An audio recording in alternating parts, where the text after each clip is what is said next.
So, if you look at the annals of Westerosi history, thousands of men have died for gold, right? Or land. Oh, absolutely. Or just plain pride. I mean, it's basically the grim currency of the realm. Right, exactly.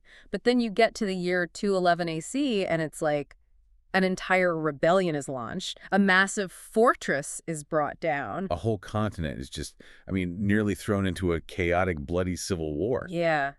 And all because one man had a bad dream. It's wild. It really is. It's insane. So, welcome to our deep dive on what the Maesters whisper about in the dark. We are dusting off a forbidden, blood-soaked history today. Yes. Focusing on a suppressed text simply known as Tourney. Specifically, we're zeroing in on a brutal chapter called The Fiddler's Delusion, and we are talking about the Valyrian sickness. Right, and you have to understand, this is a history the Crown desperately tried to bury. Like, they wanted this wiped from the records. And when you look closely at the primary sources, you can completely see why. Oh, totally. Yeah. Because this isn't just a chronicle of some failed uprising. It is a terrifying psychological profile of an ancient bloodline. Yeah, when we talk about the Valyrian sickness, we aren't talking about, mundane madness. No. It's not the erratic, chaotic loss of reality you might see in just anyone.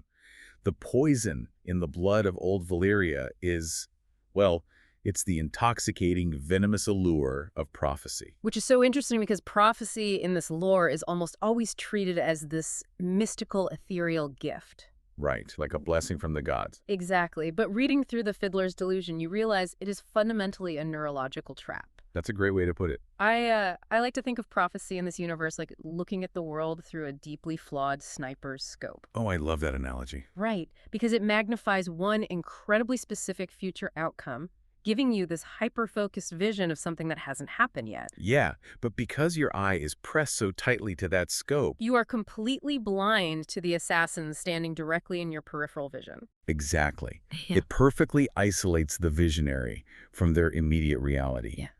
You have to think about the historical burden these Targaryen descendants carry. Oh, the weight of it must be crushing. It is. I mean, they are raised on the absolute, undeniable fact that Daenys the Dreamer foresaw the doom of Valyria. Right. Her prophetic dream literally saved their entire family line from annihilation. Well, an entire empire burned to ash.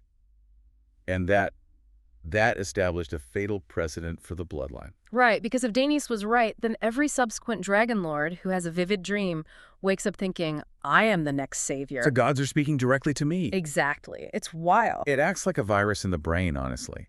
It forces the host to align their waking reality with the dream, no matter how catastrophic the collateral damage is. Yeah. And when a man stakes the fate of a continent on a vision he completely misunderstands, well, that is when the rivers run red. The text makes it painfully clear.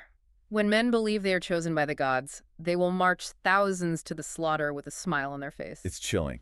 It really is. And it shifts this entire narrative away from a standard political rebellion, turning it into, like, a high-stakes psychological thriller. Oh, absolutely. So let's dive into the mechanics of this specific disaster.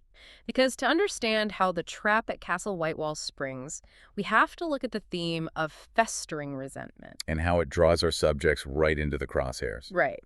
So we are tracking Sir Duncan the Tall Dunk and his squire, Egg, as they move through the Riverlands. And keeping in mind what these two have just survived in the Reach, I mean, their psychological state is already incredibly fragile. They've been through so much trauma. They are essentially walking through a graveyard of old grudges at this point. Dunk is carrying the trauma of the Ashford tourney. And Egg is carrying the immense, suffocating weight of his true identity. Yes.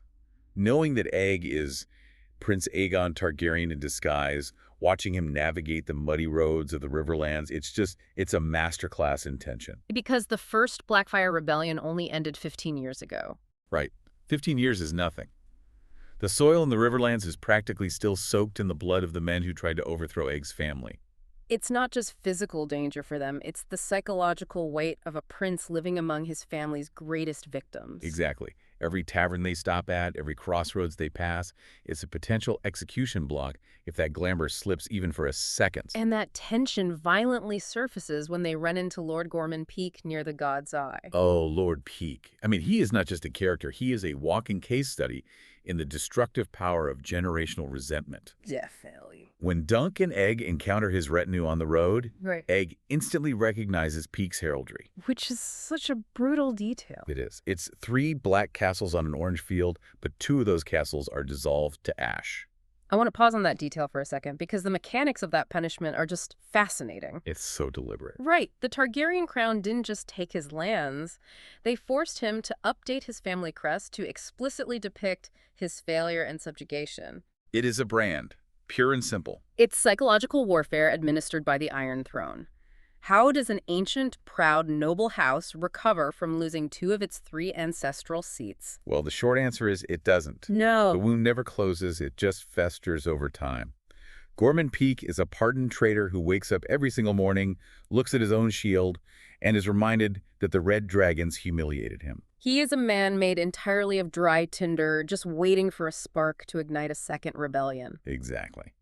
Which brings us to the company Peak keeps. Oh, boy. He's traveling with Sir Aelin Cockshaw, who will dissect him later because his specific brand of toxicity absolutely requires its own deep dive. Oh, we are definitely getting into Cockshaw. But more importantly, they are accompanied by a man calling himself John the Fiddler. Yes, the Fiddler.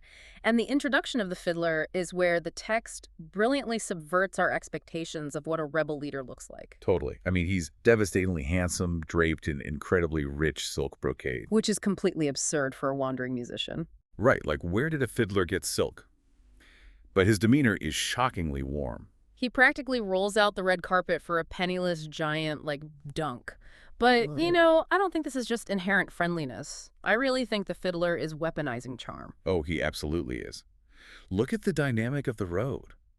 When you are traveling in a treacherous, war-scarred land, and you encounter hostile, arrogant lords like Peak or Cockshaw, your guard naturally goes up. Right, your hand drifts to the hilt of your sword. You are preparing for violence. But when someone is relentlessly charming, when they treat you with unearned respect and overwhelming warmth, It completely bypasses your psychological defenses. yes, the Fiddler's friendliness is a calculated disarmament tactic. He uses it to mask the deadly reality of his invitation to Castle Whitewalls. The invitation to Lord Ambrose Butterwell's wedding, or, more accurately, the invitation to a treasonous war council disguised with wedding cake and a tourney. A literal trap. Now, Dunk decides to accept this invitation, and I have to push back on Dunk's survival instincts here for a minute. Fair enough. Because Egg is explicitly pointing out the hitman to him. He is. Egg sees the banners and realizes that almost every lord gathering at this massive white fortress fought for the Black Dragon 15 years ago. It's a traitor's tourney. It's like accidentally walking into a mafia sit-down in the back of a restaurant. Yeah. Your guide is whispering, hey, these are all hitmen, and instead of leaving, you sit down for the pasta. That's exactly what it's like. If you walk into a room and realize everyone there wants to murder your squire's family, the logical move is to leave immediately. I hear you. I do. But I would argue that leaving is actually the most dangerous thing Dunk could do in that specific moment. Wait, really? Why? Because we have to analyze the architecture of the trap they've walked into. Whitewalls isn't just a castle, it's an active conspiracy. Okay, I'm with you. If a towering, instantly recognizable hedge knight suddenly turns his horse around and flees the absolute moment he sees the guest list, what happens? Paranoia kicks in. The conspirators assume he's running to send a raven to the king's hand. Exactly. Men on fast horses with very sharp swords would be dispatched to silence him before he even reached the next town. That makes sense. Dunk's decision to stay, to play the part of the oblivious, dumb sword for hire, is a survival strategy born of pure desperation. He is relying on the assumption that a conspiracy of this magnitude won't care about a nobody. Right. It's the classic act like you belong maneuver. But that strategy completely falls apart because of the prize at the center of this tourney. The bait in the trap. Oh, the prize. Lord Butterwell isn't offering a purse of gold. He's offering a priceless, petrified dragon's egg. We really have to unpack the profound historical and magical weight of a dragon's egg in this era. Please do. The dragons have been dead for generations. So to possess an egg is not merely to hold a shiny, valuable trophy. It is to possess a relic of the gods. Yeah. In the political ecosystem of Westeros, a dragon's egg is the ultimate symbol of Targaryen legitimacy. It is basically a dormant nuclear warhead. And the absence of living dragons has created this massive power vacuum. I mean, without dragons, the Targaryens are just people, vulnerable people. Yes, and that vulnerability is exactly why the First Blackfyre Rebellion happened. Without the ultimate deterrent of dragonfire, the Lesser Lords feel emboldened to challenge the throne. So by placing a dragon's egg at the center of this gathering, The conspirators are signaling that they intend to reclaim not just the throne, but the divine magical supremacy of old Valyria. wow. So Dunk thinks he can just keep his head down, right? Like maybe win a few tilts, keep egg hidden, and survive the week. He hopes so. But the terrifying reality is that Dunk isn't a peripheral character in this conspiracy. He is the absolute center of it. Which he has no idea about. None. And this leads us to the mechanics of delusion, which fully uncoiled during the body bedding ceremony. Oh, the bedding ceremony. I mean, it's already a chaotic, inherently violating tradition. Yeah, the guests literally strip the bride and groom, carry them to the bedchamber, all while shouting prude jokes. It's a moment of organized societal breakdown. And in the gloomy, massive Great Hall of Whitewalls, John the Fiddler orchestrates this chaos to isolate Dunk. Right, because out of all the fierce veteran knights in the hall, the fiddler gleefully orders the giant hedge knight to scoop up the squealing bride. It's such a deliberate maneuver to thrust Dunk into the spotlight. Yeah. He is actively forcing Dunk into the center of the rebellion's social hierarchy. And it perfectly sets up the intimate moonlit balcony scene. Yes. Because Dunk steps outside to catch his breath, the castle goes quiet, and suddenly the fiddler appears. And this is where the mask completely drops. The shift in his demeanor is honestly chilling. The text describes his dark eyes widening with this intoxicating fanatic reverence. He invades Dunk's personal space in the dark and whispers, "I dreamed of you, Sir Duncan, before I even met you." That line is the epicenter of the Valyrian sickness. It really is. The fiddler just lays bare his prophetic visions. He tells Dunk he saw him in the pure white armor of the Kingsguard. Which to Dunk is impossible. Right. But more importantly, he drops the treasonous bombshell. He dreamt that a mighty dragon would hatch from its petrified stone egg right there, inside the walls of Whitewalls. And this is where we see the physiological toll of dragon dreams. When Dunk hears this, he isn't just hearing the ramblings of a madman. No, because Dunk has lived among Targaryens. No. He knows that dragon dreams are a documented, terrifying reality. They are not figments of imagination. They are the universe screaming a warning in blood and fire. Exactly. The mechanism of the dream is so powerful that it overrides the dreamer's logic entirely. But Dunk is looking at this wandering musician and thinking, who are you to have the blood of the dragon? And then the reveal happens, courtesy of Sir Maynard Plum. Plum, I love this part. Plum steps out of the shadows, and the dark hair dye of the fiddler washes away, and we see the shimmering, ethereal, silver-gold Valyrian hair. John the Fiddler is Daemon II Blackfyre, the Black Dragon. The son of the great usurper, crossing the narrow sea to claim the Iron Throne. I have to say, the audacity of his plan is staggering. It really is. I sort of compare Daemon II to a Silicon Valley startup founder. Oh, this is good. Go on. Right, like he's managed to secure millions in venture capital. In this case, the backing of bitter lords like Peak. He's gathered his board of directors, he's rented out a massive headquarters at Whitewalls. But his entire business plan, his core product, is based entirely on a horoscope he read on a Tuesday. That analogy perfectly captures the sheer hubris of the man. But I want to explore the tactical advantage of that delusion, however flawed it is. Okay, let's hear it. Think about Daemon's father, the first demon Blackfyre.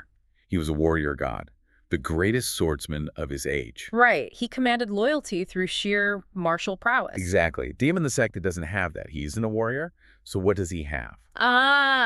He has the mandate of heaven. Yes. You see what I mean? You're saying he's weaponizing the prophecy to control his followers. Even if he genuinely believes the dream, which, to be clear, he absolutely does, the projection of that certainty is a massive morale booster for an army of traitors. Oh, for sure. If the leader possesses magical foresight, the foot soldiers believe they cannot lose. It creates an illusion of invincibility. The problem is, Daemon II has confused the vision of a sniper scope for a comprehensive battle plan. He believes the dream will do the heavy lifting for him. Yes. He doesn't think he needs logistics. He doesn't need superior numbers.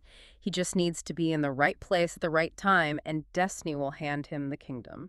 It is a breathtaking level of arrogance. It really is. And this arrogant delusion is being monitored every single second. We have to talk about Sir Maynard Plum's role here. We do. The text heavily implies Plum as an agent, or perhaps even a magical disguise of the king's hand, Lord Bloodraven. Bloodgraven, the master of whisperers. The man with 1,000 eyes in one. He's the surveillance state of Westeros personified. Right, and how do you maintain an authoritarian grip on a medieval society without modern technology? You use magic, you use rumor, and absolute infiltration. Plum's presence at Whitewalls reveals that the crown isn't just reacting to this rebellion, they're intimately managing it from the inside. Which is terrifying. Daemon thinks he is orchestrating a grand surprise, but he's actually performing on a stage built by his enemies. Which makes the tragedy of this rebellion even more pronounced. But, the rabbit hole goes so much deeper than just a flawed magical delusion and state surveillance. It gets so messy. It does, because the rebellion is actually rotting from the inside out due to what the source text frames as a psychosexual chessboard. Fantasy literature so often ignores the messy, irrational realities of human desire when detailing grand political movements. Yeah, wars are usually fought over land, successions, resources. But here, the source introduces romantic obsession as a fatal catalyst that destroys a conspiracy. We have to ask the listener, why did Daemon obsess over Dunk? Right. Out of all the veteran commanders and lethal knights gathering to launch this war, why single out a naive, impoverished hedge knight? Why offer him the white cloak of the Kingsguard? Because Daemon II Blackfyre is intensely attracted to him. Yep. The text leaves little doubt that Daemon's interest in Dunk goes far beyond a recognition of his martial potential. He has developed a deep, fatal romantic fixation on this towering, imposing giant. He is essentially playing out a romantic fantasy while supposedly leading a ruthless rebellion. It's astounding. We expect epic fantasy battles and calculated political grandstanding, and instead we uncover a lethal love triangle that threatens to burn the Riverlands to the ground. It's so real, though. Yeah. Human desires corrupt everything. And Daemon's crush isn't just a quirky character trait, it is a structural weakness that triggers the jilted lover's spite. And that spite belongs to Sir Aelin Cockshaw. Let's dissect Cockshaw's psychology because it is the definition of toxic repression. Oh, completely. Yeah. Cockshaw is traveling with Daemon and Peake. He is part of the inner circle. Right. And the reason he possesses such a vicious, snide hatred for Dunk from the moment they meet on the muddy road, it's rooted in his own desperate, unrequited love for the Black Dragon. Just imagine the psychological horror of Cockshaw's existence for a second. It's bleak. He has likely devoted his entire life, his entire identity to Daemon. He has committed high treason, risked a brutal execution, crossed the narrow sea, all to place this man on the throne. And then they bump into a random, dirty hedge knight, and suddenly Daemon won't look at anyone else. It creates a highly volatile cocktail of emotions. For Cockshaw, the rebellion just ceases to be about politics or power.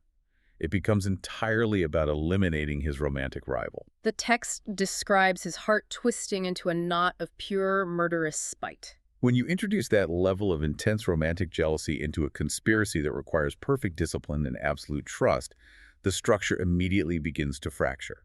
Cockshaw stops caring about the logistics of the uprising. He basically becomes a rogue agent inside his own army. And this introduces chaos into a fragile system, which is exactly how the entire facade of Whitewalls collapses into pure, bloody chaos. Because delusions, no matter how beautiful or passionately held, they demand a collision with reality. And the collision is swift and devastating. It begins with the loss of their ultimate symbol. In the dead of night, the priceless petrified dragon egg vanishes from its velvet cushion. The atomic bomb goes missing. The panic among the conspirators is instantaneous. They realize there is a thief, or worse, a royal spy among them. And this is where the noble facade of the Blackfyre cause completely disintegrates. Right, because they don't launch a methodical, rational investigation. No, they immediately resort to brutal scapegoating. They target Sir Glendon Flowers. This is such a crucial detail. Why Glendon? Because he is a bastard-born knight. Yes. In the rigid, prejudiced sociology of Westeros, bastards are the ultimate outgroup. They are inherently untrustworthy in the eyes of true-born lords. They are the easiest demographic to sacrifice when a political movement needs a victim to maintain cohesion. Precisely. I mean, Daemon and Peake claim they want to rule justly, to reclaim their stolen rights from a tyrannical crown. But the exact moment their delusion is threatened, the moment they lose control of the narrative, they grab the most vulnerable, marginalized person in the room. They strip Glendon of his dignity, drag him into the dark dungeons, and torture him for a confession he cannot give. It exposes the utter moral rot at the heart of their cause. They are no better than the tyrants they're trying to overthrow. And while Glendon Flowers is screaming in the dungeons, the tension for Dunk ratchets up to an unbearable level. Because Dunk realizes his own personal nightmare has just manifested. Egg is missing. The true Prince Aegon Targaryen is wandering alone inside a castle overflowing with paranoid men who actively want to eradicate his bloodline. It is the ultimate worst-case scenario. Dunk is frantic. Understandably. He is a massive man trying to navigate the claustrophobic, dark corridors of Whitewalls, desperately searching for a boy whose true identity is a literal death sentence. And because Dunk is panicked, because he is rushing, he breaks his own rule. He stops acting natural. Right, and his massive size, which usually acts as a deterrent, now makes him incredibly easy to track. Exactly. As he searches the shadows, he is lured away from the safety of the crowds. He is drawn out into an isolated, moonlit courtyard. And waiting for him there, stepping out of the darkness, is Sir Aelin Cockshaw. Driven entirely mad by jealous rage. Cockshaw isn't there as a commander of the rebellion arresting a suspected spy. He doesn't care about the missing egg or the king's hand. No. He is there because the man he loves Dunk. Cockshaw draws a heavy blade with the explicit intent to literally carve the giant's heart out. He wants to butcher the object of Daemon's affection. I want to break down the tactical and psychological layers of this confrontation because Dunk is facing 3 distinct layers of threat simultaneously here. Okay, let's lay it out. The first is Cockshaw's passionate, irrational violence. The second is the overarching political doom of being discovered by Lord Peake's men. Right. And the third is a terrifying revelation provided by another character, Sir Uther Underleaf, the Snail Knight. Oh, right. Underleaf is a professional grifter. He represents cold, hard capitalism amidst all this magical destiny and romantic obsession. Yes. He travels the realm running betting scams on the tourneys. And Underleaf confesses a chilling detail to Dunk. He reveals that he was already paid a fortune by someone inside Whitewalls to murder Dunk during the joust. Which is terrifying. An accidental lance to the visor is a common, untraceable way to eliminate a threat. Someone wanted Dunk dead before Dunk even knew who the Black Dragon was. So if you're listening, just paint this picture in your mind. You are a penniless hedge knight, desperate and terrified, frantically searching for a missing royal prince who is essentially your son. You are trapped in a hostile, paranoid fortress. You are cornered in a dark courtyard by an assassin driven by toxic, unrequited love. You know there is a bought and paid for killer waiting for you if you somehow survive the night. And looming right behind you in the moonlight is a deep, dark stone well. It is a masterclass in building tension. The delusion of the Phantom King has created a vortex of paranoia, jealousy, and violence. And Dunk is caught right at the bottom of the funnel. He survives only through raw, desperate instinct, ultimately throwing Cockshaw down that very well. But the psychological toll is immense. It leaves you breathless. It really does. So if we step back from that stone well for a second and look at the massive, bloody tapestry of the Fiddler's delusion, what is the core philosophical takeaway of this history? I think the takeaway is a stark, brutal warning about the intoxicating poison of prophecy. Yeah. Prophecies are dangerous precisely because they offer an illusion of absolute certainty in a fundamentally chaotic world. They give men like Daemon II Blackfyre the false courage to start unwinnable wars. Exactly. When you believe destiny has already written your victory, you stop looking at the logistics of your reality. You ignore the jealousy brewing in your own ranks. You ignore the spies drinking your wine. You become entirely blind to the very real daggers waiting for you in the dark. It is the bloody price of playing the Game of Thrones. You cannot just wish your way to power no matter how beautiful or vivid your dreams are. Absolutely not. And it's a terrifying reminder to all of you listening to stay incredibly vigilant. Whenever a leader tells you they have a divine vision for the future, you have to ask yourself, what hidden betrayals, what brutal scapegoating, and what massive cover-ups are they masking to make that vision come true? But, and this is the big but, as a final thought, if we look back at the mechanics of Valyrian sickness, there is one mind-bending historical hypothesis we have to consider before we close the book on Whitewalls. Oh, I am embracing myself. What is it? Let's look back at Daemon Blackfyre's driving prophecy. Yeah. The dream that set this entire disastrous rebellion in motion. Okay. He stood on that moonlit balcony and swore to Dunk that he dreamt a mighty dragon would hatch from an egg right there inside the walls of Castle Whitewalls. Right. Daemon, in his hubris, believed this meant a literal, spale, fire-breathing beast would break from the petrified stone. He thought he was going to command a monster, That was his delusion. That's what he banked everything on. But what if the Valyrian dream wasn't wrong? What if the universe wasn't lying to him, but he just disastrously misinterpreted the metaphor? Oh my God. Think about the timeline. Think about who was hidden inside those walls. Wait. What if the dragon that hatched that day wasn't a beast at all?